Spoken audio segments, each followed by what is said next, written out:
Okay, for today we will be discussing all about geometric sequence. So we will be discussing geometric sequence, the nth term, then the geometric means, geometric series, finite and infinite geometric series. So pagsasamahin natin lahat yun sa lesson na to.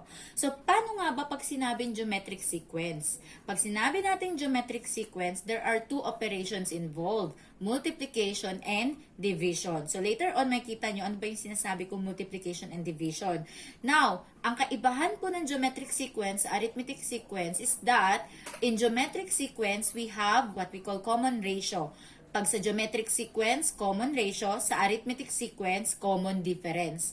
Ano ba yung sinasabi natin common ratio? For example, we have 3, 12, 48, and 192. Okay? So, paano mo malalaman na geometric sequence tong given na to? So, let's start from the last term.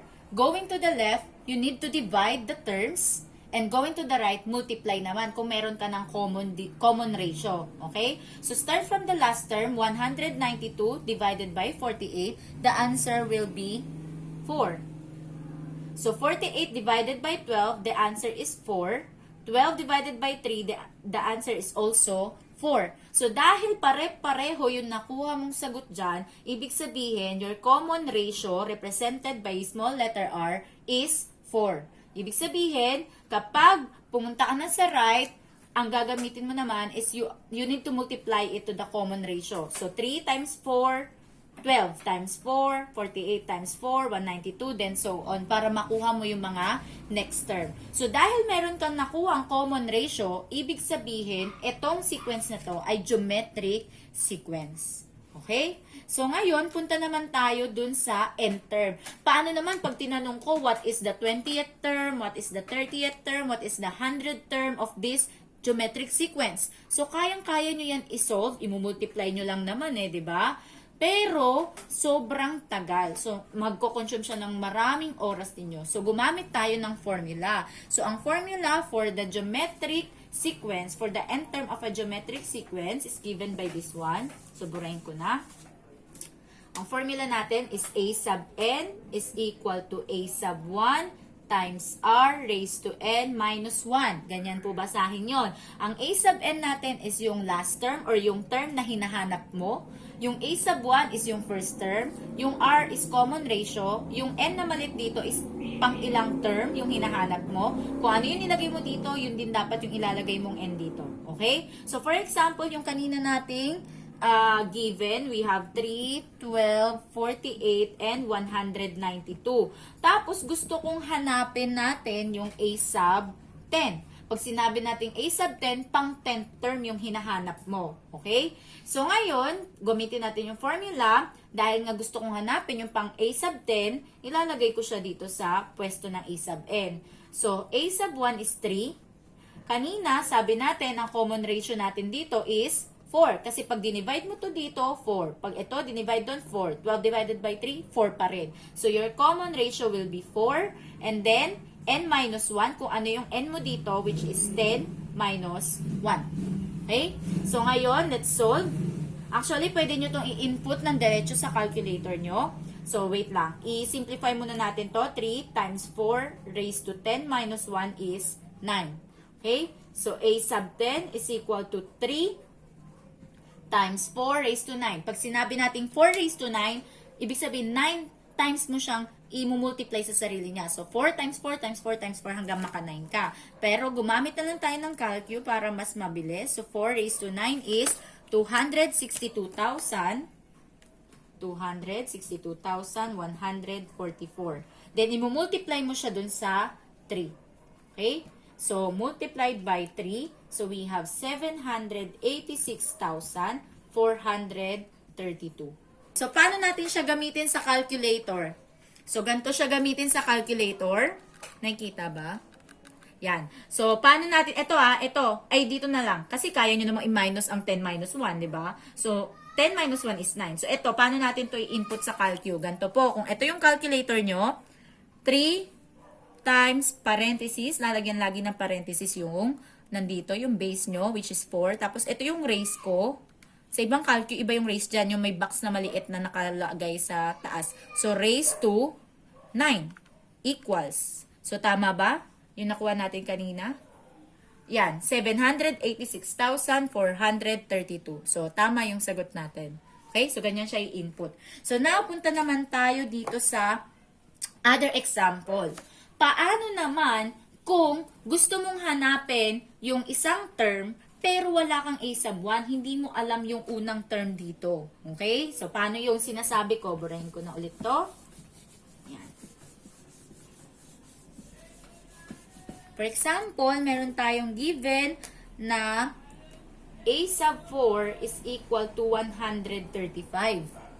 Then, our common ratio is equal to 3. And we want to find a sub 11. Gusto nating hanapin yung a sub 11. Pero ang problema, wala tayong a sub 1 dito. Okay?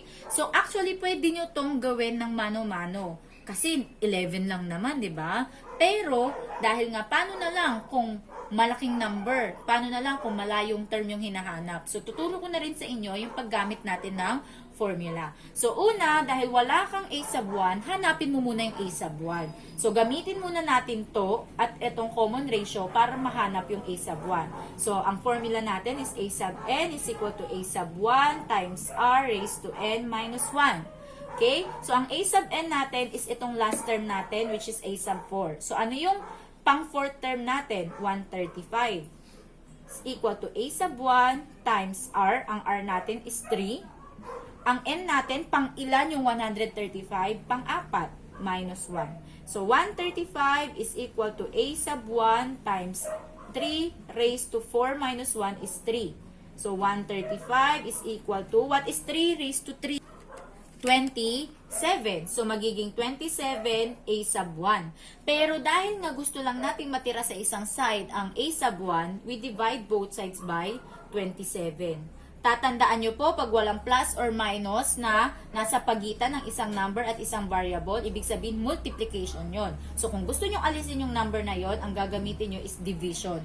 Pero kung anong ginawa dito sa isang side, yun din yung gagawin sa isang side. So, makakancel na siya kasi 27 divided by 27 is 1. So, hindi na natin ilalagay yung 1, kundi a sub 1 na lang.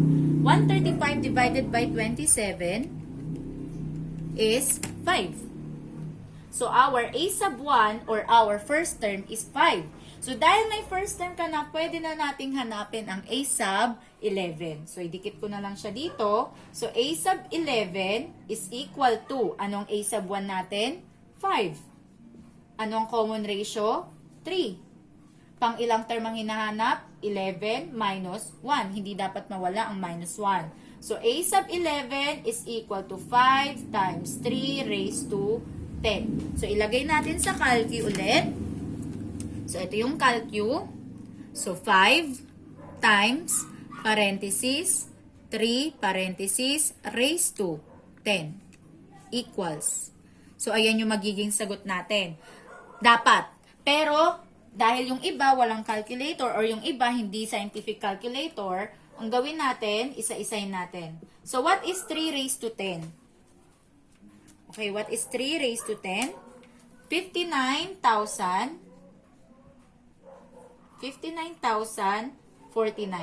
So, that is 3 raised to 10. Then, multiply it by 5. So, a sub 11 is equal to 295,245. Okay? 295,245. So, that is our a sub 11. Pag sinabing a sub 11, yan ang pang 11 term. Pag tinuloy-tuloy mo yung sequence. Galing sa fourth term, 135 times 3 times 3 times 3 times 3. Dapat ang sagot ay 295,245. Punta naman tayo sa geometric means. Okay? So, pag sinabi nating geometric means class, para rin siyang arithmetic means. Diba? Ang arithmetic means, terms in between in an arithmetic sequence. Ang geometric means naman is terms in between in a geometric sequence. So, yun yung mga terms na nasa pagitan ng isang geometric sequence. Okay? So, burahin ko na to. 2,592. Okay? So, for example, huwag na nga natin lagyan yan para mas malinaw. 2, tapos merong tatlong geometric means na nawawala, then 2,592. Okay? So, kung halimbawa ganyan yung given or ganyan yung problem, paano natin malalaman itong mga terms na nasa pagitan nila? So, dapat alam mo muna yung common ratio. Kasi kung alam mo yung common ratio, madali na lang sa yung hanapin. Kasi di ba sabi natin, going to the right, multiply mo lang yung common ratio dito sa first term, tapos papunta dun. Okay? Pero wala tayong common ratio. So, kailangan natin siyang isolve. Okay?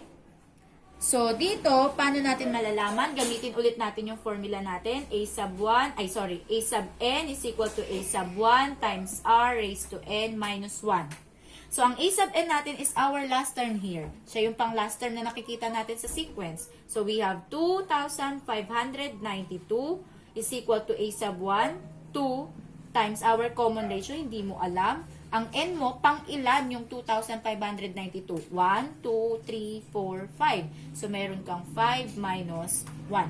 So, 2,592 is equal to 2 times R. 5 minus 1 is 4. So, kailangan matira lang sa isang side ang R kasi yun yung gusto nating mahanap. So, divide both sides by 2. So, what is 2,592 divided by 2? 1,296. Kaso meron pang raised to 4 dito. Ang kailangan lang natin, single R. Walang sabit na 4. Ganon. So, kailangan mawala tong 4 na to. Paano mawawala yung 4 na to? So, kung halimbawa, raised to 4 yan, ang gagawin mo is, get the fourth root. So, halimbawa, raised to 2, get the square root. Halimbawa, raised to 3, get the cube root. Raised to 4, get the fourth root. Tapos, kapag raised to 5, get the fifth root. Yun yung kabaliktaran nila. Or yun yung pwede mong gawin para makancel yung exponent na meron sa R. So, dahil ginawa mo dito ay fourth root, dapat kunin mo rin yung fourth root ng kabila. Okay, so ito, nawawala na siya, magiging simple R na lang siya. At ito, kukunin mo yung fourth root. Sa Calcu, paano po yung fourth root? Yung iba, meron silang advanced calculator na pwede mong ilagay dito ang 4, pero yung iba wala, hanggang square root lang or hanggang cube root lang. So, para makuha mo to, i-raise mo siya by 1/4. So, 1,296 raised to 1/4. Kung halimbawa, fifth root to, di raised to 1/5. Kung cube root to, di raised to 1/3. Okay? Kung halimbawa, fifth root raised to 1/5. Okay? Ganun lang siya. So, paano siya sa Calcu? Ito. Paano siya sa Calcu? So, parenthesis, 1,296, tapos raised to, parenthesis ulit, huwag kakalimutan ng parenthesis kapag may fraction at may negative. So, 1 over, ito yung over ko, yung may makikita kayong parang slash dyan, yun yung fraction nyo. Kung ganito yung calculator. Kung hindi ganito yung calculator nyo, pwede nyo akong i-PM para maturuan ko kayo gumamit. Okay? So, ang sagot natin is 6. Okay? So, ayan yung sagot natin. So, therefore, our common ratio here is 6. Kung meron ka ng common ratio, imumultiply mo na lang yung first term mo by the common ratio, then so on. So, 2 times 6, we have 12. What is 12 times 6? We have 72. Then 72 times 6 is 432. And what is 432 times 6? Dapat ang lalabas dyan ay 2,592. Okay? So, kung lumabas sa inyo ay ito, ibig sabihin, tama to, tama to, tama to, at tama, mas lalong tama yung common ratio na nakuha mo. Okay? So, kung hindi, ibig sabihin, may mali ka sa process. Okay? So, next, punta naman tayo sa geometric series. So, paano ba pag sinabing geometric series? Para rin siyang arithmetic series.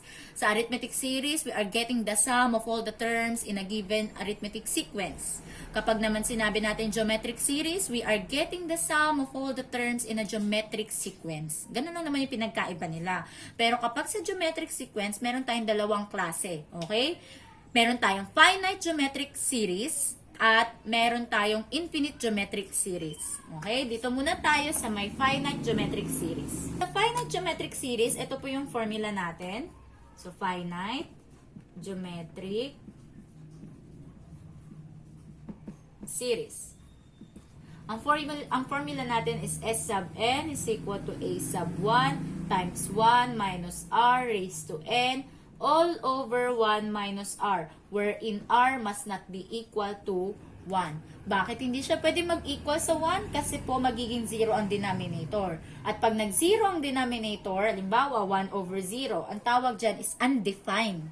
Okay? Pero kapag ang numerator ang naging 0 at may number sa baba or merong kung ano mang number dyan, kahit gaano kalaki, ang sagot dyan is always 0. Kung ang 0 ay nasa numerator, pero ang 0 nasa denominator, undefined. Okay po?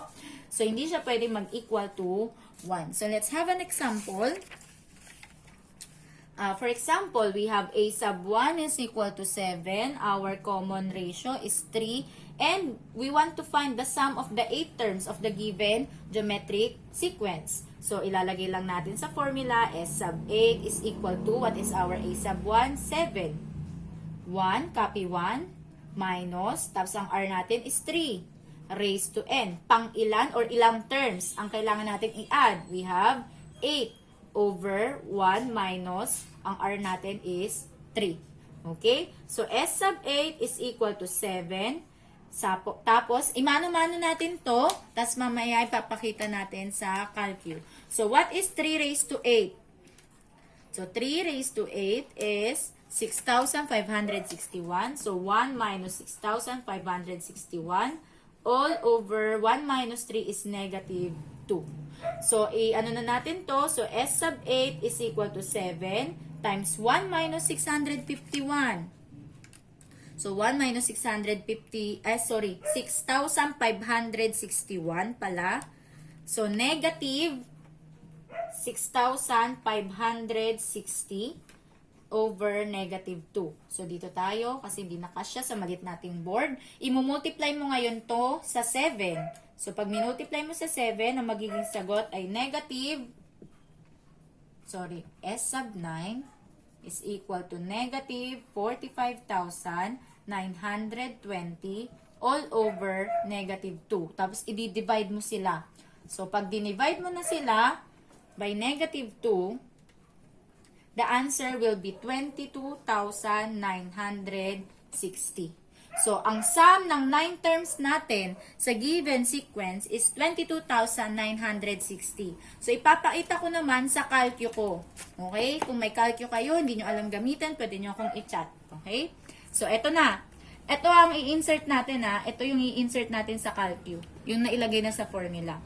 So, dito tayo, 7, parenthesis, 1, minus, parenthesis, i-close nyo yung 3 by parenthesis, tapos raised to 8, tapos parenthesis ulit.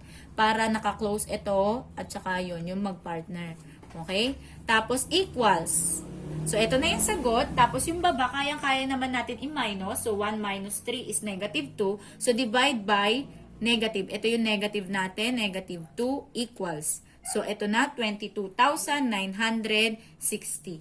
Okay? So, that is the sum of the 9 terms of this given geometric series. Okay po? Okay, now, punta naman tayo sa infinite geometric series, sorry. So, infinite naman tayo. Dito tayo sa may infinite geometric series. So, sa infinite geometric series, sobrang dali lang ng formula natin. So, S sub infinity, kasi infinite, is equal to A sub 1 over 1 minus R. Okay? Wherein, your R must be greater than negative 1 but less than 1. Okay? Hindi pwedeng mag-equal sa negative, hindi pwedeng mag-equal sa parehong negative 1 at 1. So, dapat less than 1 siya at greater than negative. Okay? For example, we have this one. 1/2, 1/4, 1/8, 1 over 16. Tapos may tatlong tuldok. Okay, may ellipsis doon. Ibig sabihin tuloy-tuloy. Ulitan natin tong kama ng plus para mas clear. So, yan. Okay. So, dito tayo sa given na to. 1/2 plus 1/4 plus 1/8 plus 1 over 16 and so on. So, alamin muna natin yung common ratio. So, paano natin i-divide ang 1 over 16 and 1 over 8? So, start tayo sa 1 over 16. So, parenthesis, 1 over, ito nga yung over, yung may slash dyan. Then, 16 then divided by 1 over 8. Dapat may parenthesis sila. Ganyan. Equals. So, ano naging sagot? 1 over 2. 1 half. Okay? Dito naman, sa 1 over 8 divided by 1/4. So, ganun ulit. Parenthesis. 1 over 8. Parenthesis. Divided by 1 over 4. Parenthesis. Equals. So, ano yung naging sagot? 1 half pa rin. Okay? So, 1 half. Tapos, 1/4 divided by 1 half. So, parenthesis, 1 over 4 divided by, parenthesis, 1 over 2.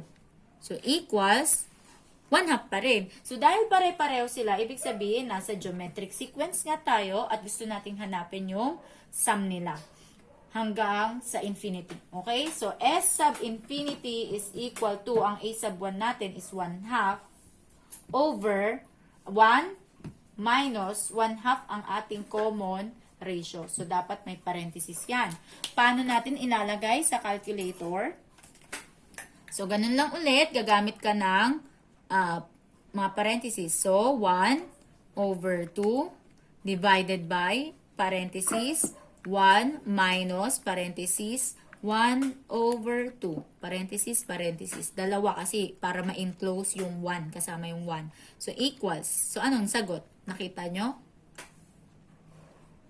Ang sagot natin dito is 1. S sub infinity is equal to 1. So, paano siya kapag mano-mano? Kunin muna natin yung sagot dito sa denominator. So, 1 minus 1 half. Okay? Kapag ganito, dahil 1 lang naman to, kung ano yung denominator dito, yun na rin yung gagawin yung numerator and denominator para dun sa 1. Kasi diba, 2 divided by 2, 1 din naman. So, dapat kasi magkapareho yung denominator natin para masubtract natin. So, copy the denominator, then subtract the numerator. 2 minus 1 is 1. So, yun yung sagot dito sa denominator. So, ngayon, paano na natin gagawin? 1 half divided by, ito yung divide natin, divided by 1 half. Ito yung denominator natin, di ba? So, kapag nagdi-divide po tayo, copy the first number, then proceed to multiplication, then get the reciprocal. Pag sinabing reciprocal, pagbabalik na rin yung denominator and numerator. So, 2 over 1, then proceed to multiplication. 1 times 2 is 2, then 2 times 1 is 2. 2 divided by 2 is still 1. So, pareho lang po ng answer. Okay? So, kung kaya nyo naman pag-aralan yung calculator, pag-aralan, para mas madali kayo. Okay? So, pag may tanong pa, mag-chat na lang sa group chat. So, that's all. Thank you for listening. Bye!